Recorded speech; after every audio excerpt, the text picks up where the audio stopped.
tegak berdiri untuk masa depan, memadukan dan mengembangkan keislaman, keilmuan dan keindonesiaan. Serukan UIN, Sunan Kalijaga, unggul dan terkemuka.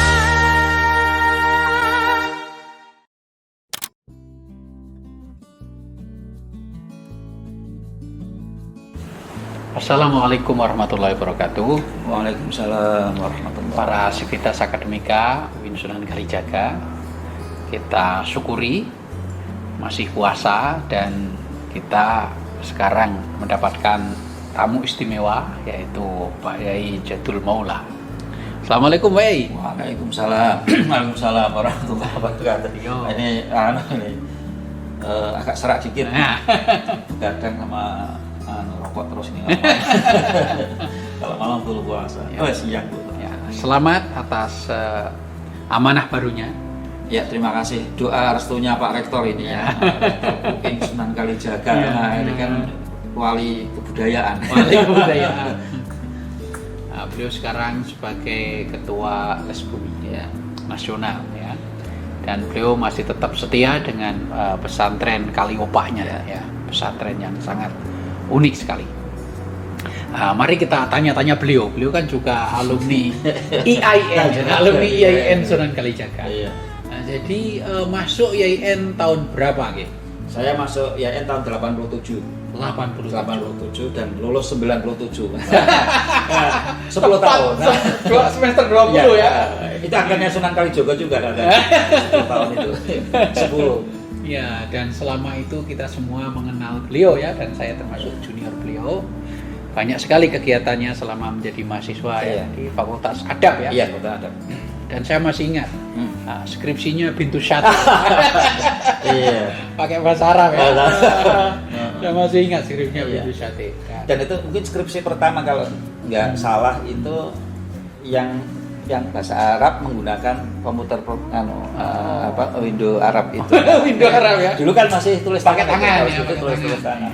Maka saya nggak bisa bagus karena skripsinya nulisnya pakai program window Arab. Mas Khairon Nahdi menuliskan itu. Iya. Karena tulisannya hotnya bagus ya. Bagus.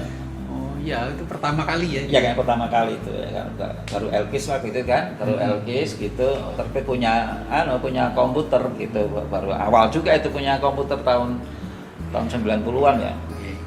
Dan mungkin sedikit bisa diceritakan ya, waktu jadi mahasiswa di IAIN dulu itu kegiatan yang paling berkesan apa? Iya. Yang paling berkesan di IAIN itu pola pergaulan antara mahasiswa dengan dosen, ya. Bahkan dosen yang bukan ini ya, bukan di kuliahnya, fakultasnya gitu, antara yang junior dengan senior ya, itu terjadi satu proses pergaulan yang sifatnya itu saling menginspirasi ya, saling mendukung secara akademik gitu ya. Misalnya saya ingat dulu waktu Pak Rektornya Pak Amin Abdullah itu saya dipersilahkan untuk main ke ruangnya, perpustakaannya dibuka gitu, mau pinjam, mau ambil buku apa saja boleh. Demikian juga Pak Mahasin ya, saya dulu di rumah Pak Mahasin gitu, saya misalnya mendapatkan ada buku-buku Muhammad Arkun gitu ya, yang bahasa Arab itu juga dari perpustakaannya Pak Mahasin ya. Terus di senior di masjid ya, saya diskusi itu kan juga yang sedang masih gabung ya. Jadi terus mahasiswa lintas fakultas, lintas jurusan ya, ada arena misalnya ya, jadi pertemuan berbagai macam aktivitas. Jadi ada iklim akademik, iklim keilmuan yang terbangun tidak semata-mata secara formal di dalam ruang kelas ya, tapi di luar itu justru tambah lebih dinamis ya, lebih dinamis. Jadi hubungannya human banget ya hubungannya. Dan itu kemudian aktivitas kegiatan itu beragam. Saya ini misalnya ya aktif di senat mahasiswa intra gitu ya, aktif takmir masjid ya. Kemudian organisasi ekstra, lalu kelompok diskusi, kelompok LSM dulu awal, ada awal generasi LSM itu juga ikut gitu. lalu di Musra. Nah, jadi hampir full dan karena itu apa ya? Jadi memang ada suasana yang menggerakkan orang untuk berproses, untuk mungkin punya idealisme, punya apa yang ingin yang tidak terikat dengan formalitas atau apa itu. Jadi itu mungkin yang membuat juga lama lulus. Jadi kalau 4 tahun, 5 tahun lulus itu kayak masih dulu itu rasanya ya aneh. Masih aneh ya. Masa 4 cepat tahun sekali. masih mentah gitu loh. Jadi dulu, kalau sekarang kan udah ya. Sekarang era medsos. Jadi aktifnya sekarang ini mahasiswa tidak seperti kita dulu. Ya. Kita kan di bawah tangga masjid, Iya, di bawah tiang masjid, arena kan di bawah Iya, tiang gitu ya. iya. Terus kemudian tiduran siang. Tidur di kampus, Nah. sambil di kantor senat itu tidurnya gitu. Tidur ya. Sekarang gorong kopi Di kafe. di kafe. Dan kafe itu di luar kampus. Di luar itu. Bahkan Zoom meeting selama pandemi ini di kafe. Iya betul. Ya kita kalau ingat-ingat justru situasi seperti kita lah yang melahirkan Ya. para tokoh saat ini. Iya. Ada di kancah nasional ya. Iya. Ya, termasuk Pak Yai Ya. Jadul sendiri, ada Pak Suaidi, Ya. Sastro Ya. dan Ya. para anggota DPR semua kan asalnya dari, Iya. Dari di tangga masjid itu. Saya ingat dulu ini ada asrama mahasiswa untuk S2 itu. Saya masih mahasiswa S1 tapi udah ya. Saya tiap malam diundang diskusi di kelompok diskusi masuk S2 di sana itu mendiskusikan buku-buku Elkis, pemikiran-pemikiran Hasan Hanafi, Nasr Hamid, Abu Zaid, gitu ya, Al-Qun, Al-Jabiri, diskusi di tiap malam satu. Saya kan udah lupa wajahnya, suatu saat ternyata mereka masih ingat gitu. Saya datang ke daerah mereka tuh, terus mereka cerita, saya kaget itu. Saya udah lupa itu semua. Jadi ingat nakalnya dulu ya. Tapi nakal membawa konsekuensi ilmiah gitu ya. Oh, nakal tapi kemana-mana bawa buku, menterjemah kan? Iya. Dulu kan musim sekali menterjemah Iya. ya. Terjemah, ada buku baru di Iya. fotokopi gitu kan. Karena beli kan nggak mampu kan, beli fotokopi. Betul. Atau karena juga fakultasnya ada, fakultas adab itu yang tidak memberikan jaminan kerja. Berarti sama dengan fakultas Unsudin. Gak beri jaminan kerja, jadi akhirnya kemudian ya harus kreatif, ya harus mencari. Berusak gak jelas. Nah, terus kemudian jenengan setelah dari IAIN ya waktu itu, terus ke mendirikan pesantren itu ya? Ya LKS kan di IAIN sudah LKS dulu kan. Oh iya, LKS dulu itu sambil kuliah masih mahasiswa terus muncul LKIS gitu ya, terbitkan buku-buku terus sampai berkembang gitu. Nah, bikin pesantren Kalopak itu mulai sebetulnya 2006 ya, itu pasca setelah saya jadi ketua yayasan LKIS gitu. Itu memang dulu program LKIS ya, LKIS karena udah saya ke yayasan selesai akhirnya mencari kiai nggak ada gitu, akhirnya yang bukan kiai ya duduk di situ. Jadi disebut kiai karena duduk di tempat yang diniati untuk jadi pesantren gitu aja gitu, yang paling tua lah gitu. Jadi terpaksa jadi kiai atau wes kadung. orang nyebutnya gitu. Saya tetap, tapi saya menyebut saya santri yang paling senior aja. Saya ada teman-teman situ, saya ini santri yang paling senior aja di sini gitu. Jadi ini pesantren yang unik karena ada yang lebih tinggi dari kiai, kan sering nggak ada kiainya itu kenyataan.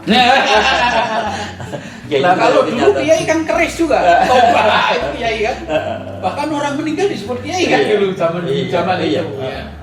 Sampai sekarang itu di Jogja itu memang unik. Ya semua orang pasti akan jadi kiai pada saatnya. Jadi kalau dia mati meninggal dikuburkan langsung, mbah kaumnya baru bilang ini kiai disebut. Jadi pasti jadi kiai. Nah, saya sebelum meninggal sudah dipanggil kiai. Beruntung ya. Beruntung. Nah, ini dari Kalopak yang sudah sekian lama, ternyata pesantrennya juga unik ya. Iya. Banyak seninya. Iya. Komunikasinya intensif dengan santri yang kebetulan tidak banyak. Iya. Jadi dulu begini, pas mulai itu kebetulan juga saya waktu itu menjadi ketua Lesbumi DIY. Jadi ketua Lesbumi DIY tahun 2006. sekitar itu 2009 ya. Jadi 2006 itu ketika bangunan berdiri gempa, lalu lantai 2-nya itu ambruk, akhirnya berubah menjadi posko penanganan gempa itu, tangga bencana mulai darurat sampai rehabilitasi. Nah selesai 2009 gitu. Nah akhirnya udah muncul ide, oh ini mulainya mesti dari budaya gitu, kebudayaan. Kebetulan saya Ketoles Bumi sudah dijadikan laboratorium gitu loh, laboratorium gitu. Ya dimulai dari kita menampilkan seni apa saja, nggak ada semua jenis seni, tradisi maupun modern, coba kita tampilkan semua, kita apresiasi. Saya nyatanya belajar juga gitu ya. Saya lebih fokus ke pemikiran Islam kadang dulunya itu. Nah coba karena gini ya, misal kalau kita baca Hamid Al-Jabiri ya, Abu Zaid, Nasr Ahmad Abu Zaid, Al-Jabiri, Hasan Hanafi, mereka bicara at-tadid wa turas, ya, tradisi dan pembaruan. Tapi kalau kemudian kita baca juga yang mereka maksud tradisi itu adalah tradisi Arab, ya. Al-aqlu as-saqafi al-arabi, ya. Jadi adalah dalam peradaban Arab Islam, dan itu periodenya periode formatif 1 Hijriah sampai 5 Hijriah.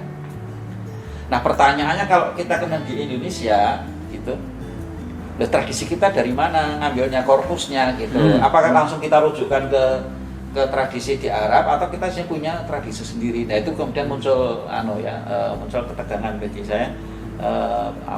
Hanya kita belajar melalui wayang, coba lalu kita lihat kalau kita diskusi naskah-naskah ya, serat, babat gitu, kita bicara sejarah pendirinya Demak ya, peralihannya dari Majapahit ya, Kesultanan Cirebon, peralihannya dari Pajajaran gitu ya.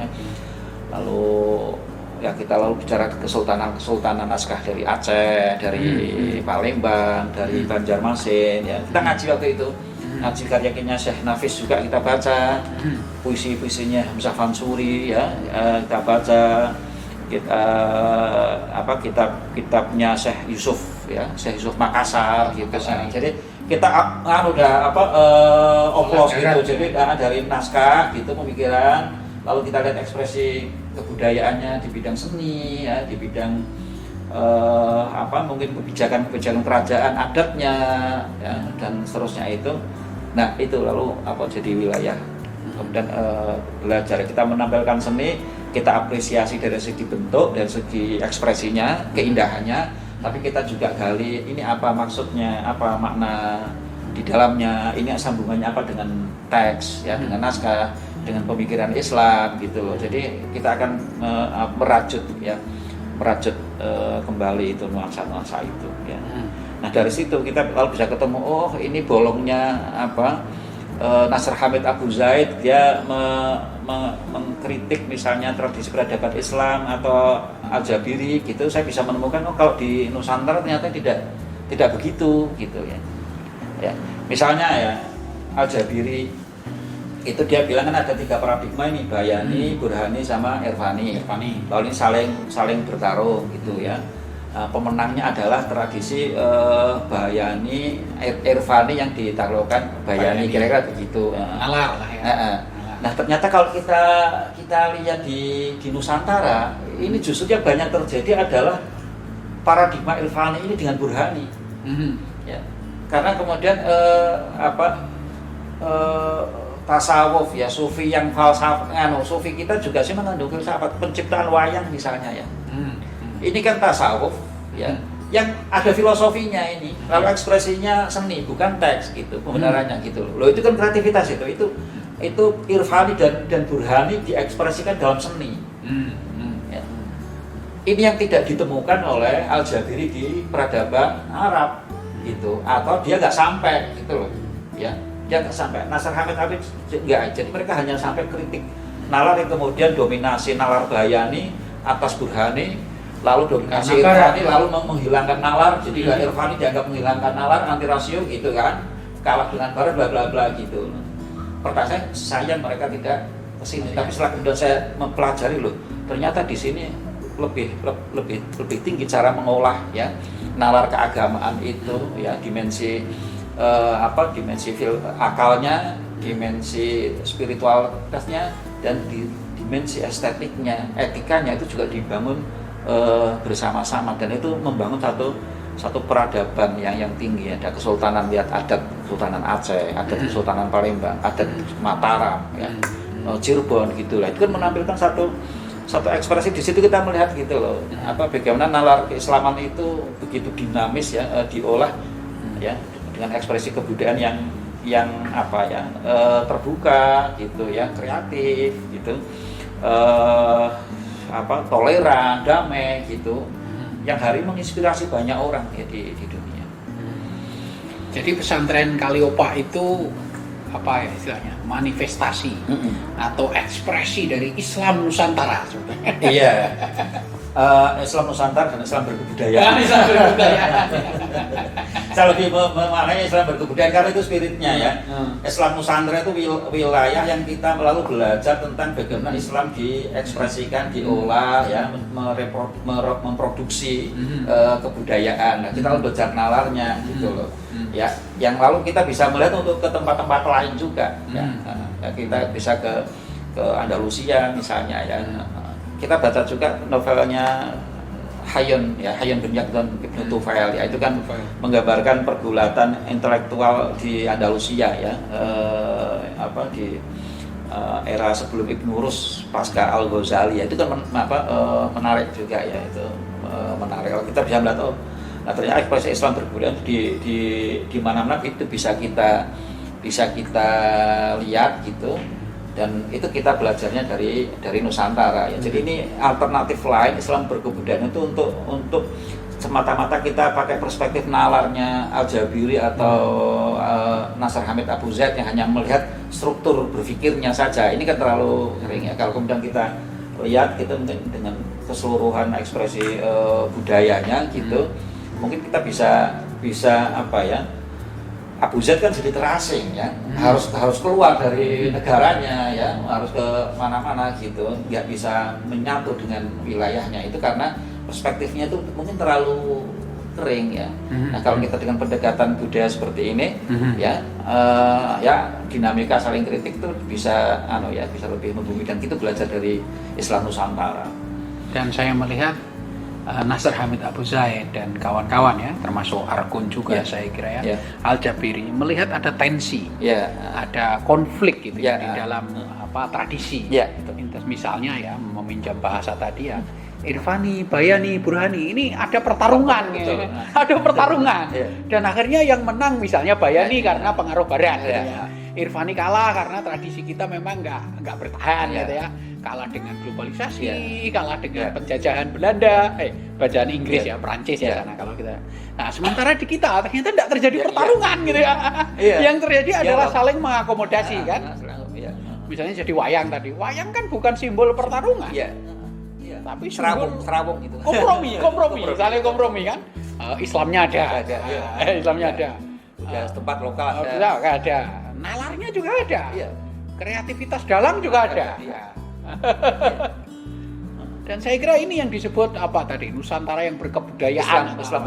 Islam berkebudayaan. Itu ekspresinya di Nusantara ini, wilayah ininya ya, produksinya itu yang harus nanti bisa kita bawa ke tempat lain untuk melihat Islam di tempat lain. Nah, saya kira ini adalah kapital ya, modal besar untuk list bumi sekarang ini. Amanah yang sekarang ini. Gimana bisa menerangkan ini? Mulai dari LKIS, LKIS ya.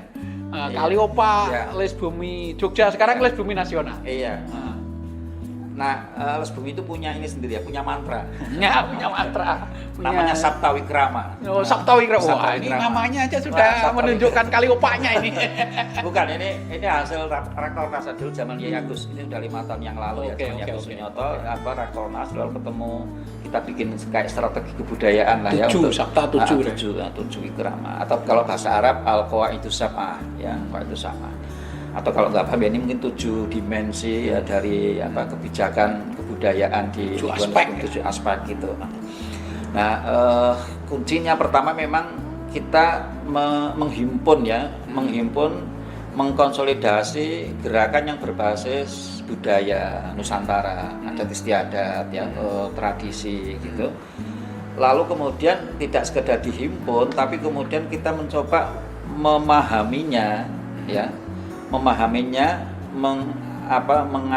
mempelajari, ya, lalu untuk melahirkan dari situ itu satu mengembangkan wacana yang independen, ya, secara epistemologi, ya, secara ontologinya gitu, karena sebetulnya kan masyarakat yang mempunyai tradisi itu mereka punya cara menjelaskannya sendiri, ya, secara dalam antropologi, secara emik gitu, ya, penjelasan secara budaya gitu, yang selama ini kadang jarang dilakukan gitu. Kita kadang hanya tergantung pada mungkin analisis telaah dari sarjana-sarjana barat, ya.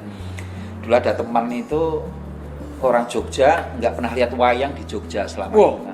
Dia kuliah, kemudian dapat beasiswa ke luar negeri, dapat dosen, itu dosennya pernah riset di Jogja, menulis tentang wayang. Nah, jadi dia membaca tentang wayang di Yogyakarta dari dosennya yang di luar negeri, itu dia kaget gitu. Terus dia, wah ternyata di Jogja ada kesenian hebat, ya, kira-kira gitu. Padahal selama hidup dia di Jogja dia nggak lihat. Akhirnya dia pulang ke Jogja, terus dia nonton wayang di Jogja gitu. Dia bilang, loh ini salah katanya, karena dia yang diacu adalah buku itu. Jadi menurut dia wayang yang asli itu yang ada di buku. Di buku itulah yang real. Itu bid'ah. Itu wayang bid'ah. Nah, jadi ini kan ada gap, ya. Gap ketika ya, contoh bagaimana tradisi yang hidup di tengah-tengah masyarakat, ketika ini lalu ada gap, ada bias ketika kemudian kita membacanya melewat yang sudah ditulis oleh orang lain. Nah, kita ingin kita yang menghidupkan budaya tradisi, ya, lalu kita juga mempelajarinya, ya, secara ya filosofinya, secara dasar argumentasinya. Nah, karena itu penting juga Las Bumi itu ingin mengembangkan juga pendidikan tarbiyah yang sifatnya tasawuf, ya, kerohanian, ya. Karena ini yang hampir hilang, ya. Iya, spiritual kita memang kering. Karena kemudian semua lalu adat itu kan dihukum pakai fikih. Bid'ah, sesat, ya, haram, musyrik gitu, ya. Jadi semua mau dihukumkan. Mau peraturankan, gitu. Dan ini kan akibat karena apa? Ya, ini lagi-lagi ini mungkin ada dominasi juga nalar bayani. Oke, gitu, formal gitu. Yang ini kemudian ya campur aduk dengan banyak kepentingan, ya. Lalu kemudian akhirnya apa? Kemudian agama kayak menjadi salah satu yang meminggirkan, ya, mengalinasikan budaya kita sendiri. Nah, kalau kita kembangkan anak-anak muda, ya, kita sentuh, ya, dengan tasawuf, memahami ini kan jadi nyambung, ya. Ini bisa mengapresiasi karena hampir semua seni tradisi budaya kita sebetulnya akarnya tasawuf, ya. Tasawuf itu kan mendidik akhlak manusia, perilaku manusia, ya, supaya muncul dari keutuhan dirinya, ya, dari rasa, dari pikirannya, ya, dari integritas, ya, tubuhnya itu, ya. Nah, jadi ini pengajaran taklim, ya, tarbiyah tentang aspek esoterisme tasawuf itu menjadi penting, apalagi kalau kita gali sampai ke tasawuf Nusantara, karena nanti kemudian banyak orang-orang jenuin juga di Nusantara, ya, yang lalu punya jalan, punya torekohnya sendiri, ya. Kayak misalnya Ki Ageng Surya Mentaram, ya, Raden Sosro Kartono, ya kan, Sujat Moko kan itu filosof yang berakar gitu. Nah, jadi itu bagian yang ingin kita kembangkan, ya. Dari situ lalu kita bisa menemukan, ya, kira-kira ilmu kebudayaan sebagai ilmu sesungguhnya, ya, kemudian sebagai ilmu yang untuk apa? Untuk menjadi dasar dari kreativitas. Nah, jadi kita akan melihat adat budaya itu sebagai kreativitas dari leluhur, lalu kita mencari elan vitalnya, kekuatan produksi kreatifnya itu di mana, lalu dari sini kita menjadi bekal untuk anak-anak dari itu mengembangkan. Sekarang tantangan kita beda mungkin, ya. Kita teknologi digital, kita kapitalisme sedemikian rupa ini. Nah, gimana kita dengan bekal ilmu kebudayaan yang kita ambil dari leluhur kita berkreasi, mengembangkan kreativitas kita gitu, ya. Jadi mengembangkan seni budaya kontemporer tapi berakar dari ilmu kebudayaan yang kita ambil dari leluhur itu. Nah, kita hidup di dunia hari ini kontemporer, ya. Jadi tradisinya dapat, kontemporernya juga bisa dapat. Tentu saja lalu teknologi digital ini menjadi penting dipertimbangkan, ya, bagaimana kemudian kita mengusung nilai-nilai keragaman, nilai-nilai toleransi ya melalui ekspresi seni budaya itu melalui teknologi digital gitu. Nah, jadi kira-kira itu yang akan dilakukan selama 4 tahun. Ya 5 tahun. 5 tahun. Ya. Tentu nanti diterjemahkan dalam program-program di dalam kegiatan-kegiatan. Luar biasa. Terima kasih sekali waktunya Pak Yai. Semoga berkah, sukses, amin, dan tetap sehat. Sehat. Ya. Nanti kerjasama lah kita. Oh siap. Kita sesama IAIN ya, sesama ya. Kita bukan alumni UIN, ya alumni IAIN. SPP saya 60.000. Oh, SPP saya masih 33. 33.000. Ini bedanya. Dan tidurnya di kampus. Di kampus. Saya di masjid ya. Betul besar ya. Oke, terima kasih para pemirsa. Demikian tamu kita dan alhamdulillah semoga tetap sehat semuanya. Jangan lupa bahagia dan sahur dan buka jangan terlalu sedikit makanya ya. Dietnya jangan ketat-ketat. Demikian. Assalamualaikum warahmatullahi wabarakatuh.